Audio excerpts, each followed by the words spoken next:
Let me ask you a question.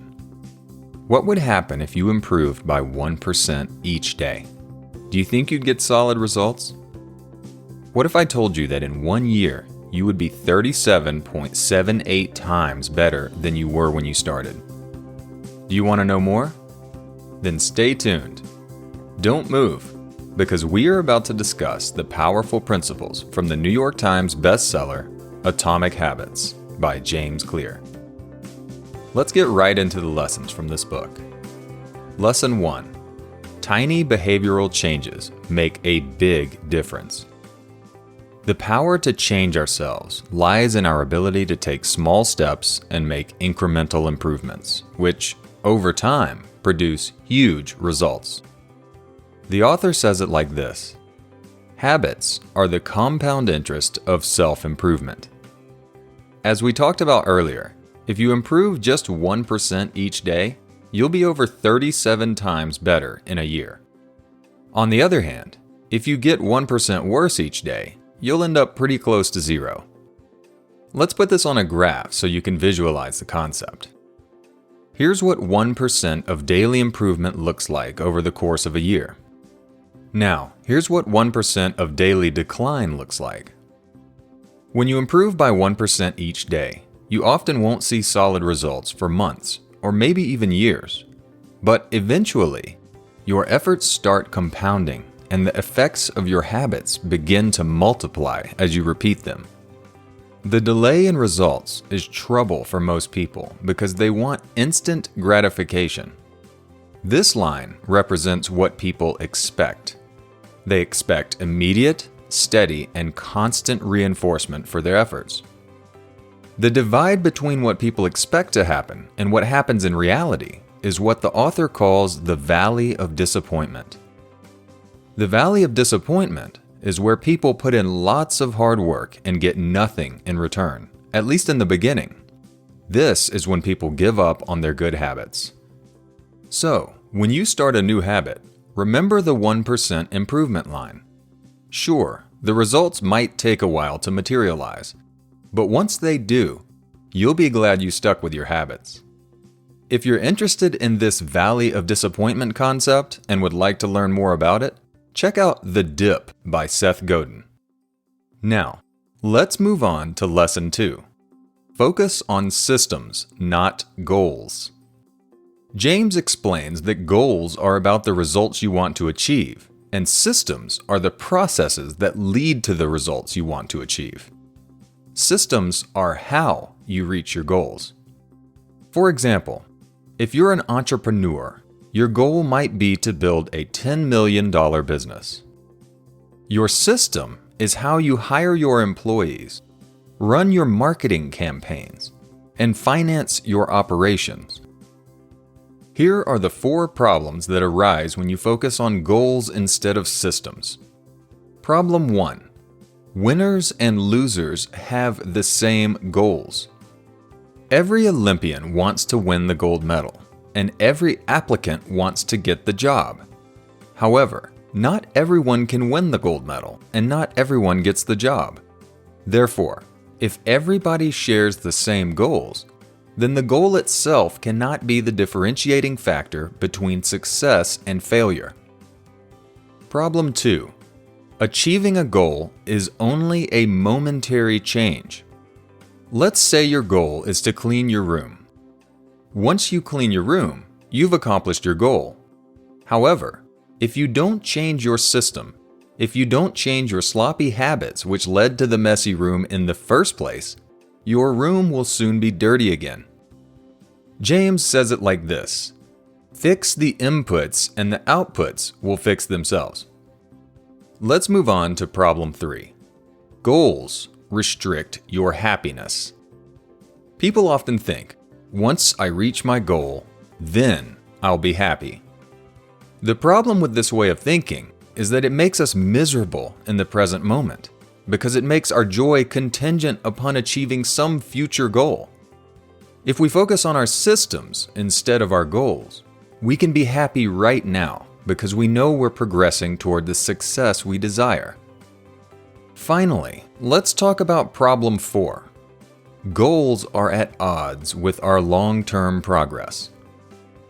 If you focus on a goal instead of a system, then your motivation will only last until you accomplish that goal. For example, let's say you want to complete a marathon. You prepare tirelessly, you eat the right things, you exercise regularly, and you guard your sleep.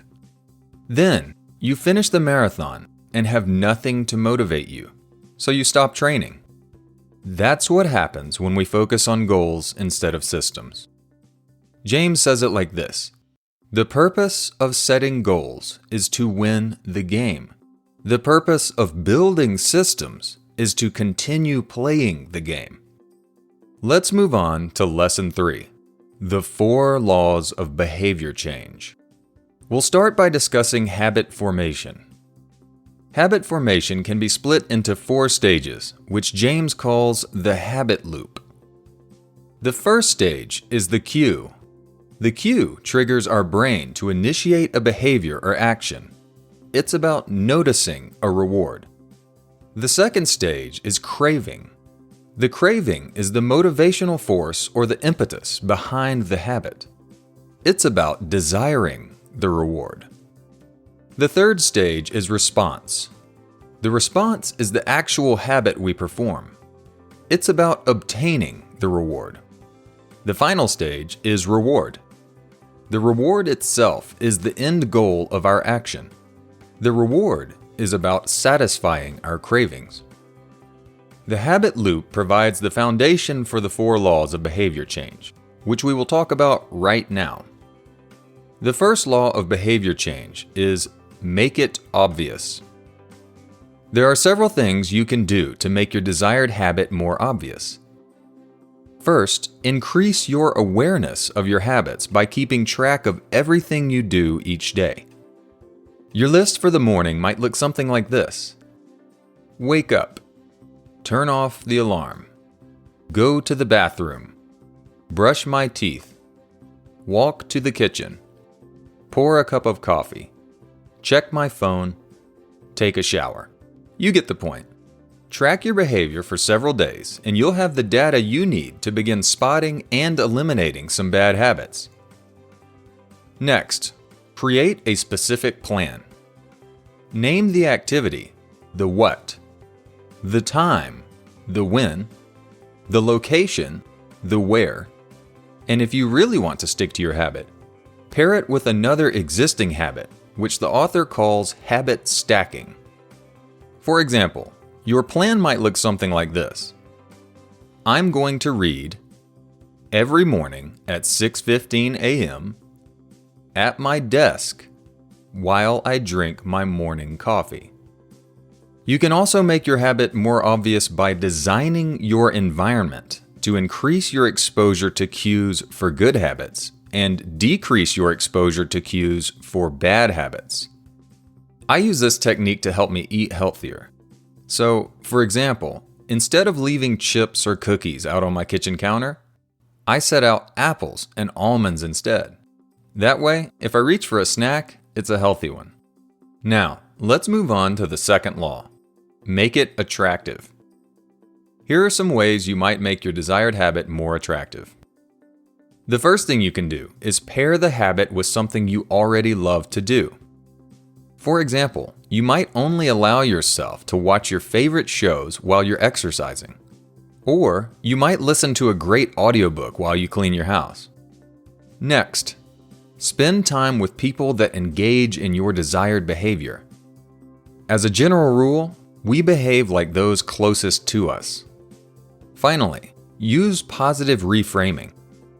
Reframe your desired habit to highlight the benefits rather than the drawbacks.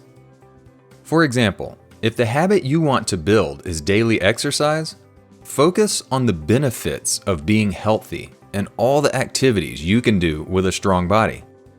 Now, let's move on to the third law. Make it easy. To make your desired habit easy, decrease the steps between you and your habit. If you want to eat healthy, prepare healthy food and make it accessible. Don't leave apples at the bottom of the fridge in the crisper drawer.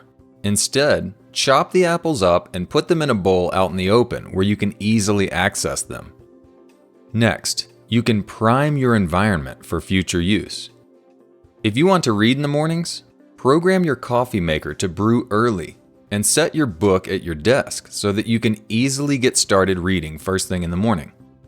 Now, let's talk about the fourth and final law of behavior change.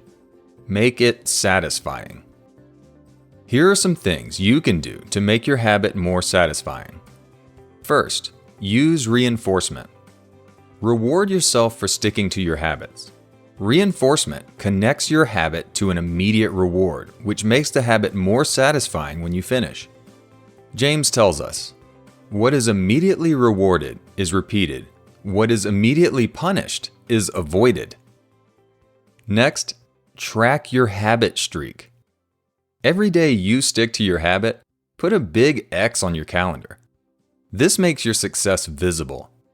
As those X's increase in number, you'll begin to value your consistency and you'll work harder to keep your streak going. Finally, don't build momentum in the wrong direction. If you miss your habit one day, so be it. However, never let yourself miss 2 days in a row. Also, don't repeat a bad habit 2 days in a row. Always correct course and get back on the right track. The 4 laws will help you build a good habit. But what if you want to break a bad habit? Well, all you have to do is use the inversion of the 4 laws of behavior change. Let's recap. To build a good habit, make it obvious, make it attractive, make it easy, and make it satisfying. Now, here's the inversion. To break a bad habit, make it invisible, make it unattractive, make it difficult, and make it unsatisfying. And finally, get yourself a copy of Atomic Habits by James Clear. Thank you so much for watching this video. If you enjoyed this content, please smash like and subscribe to my channel. And I'll see you next time on Mentally Fit.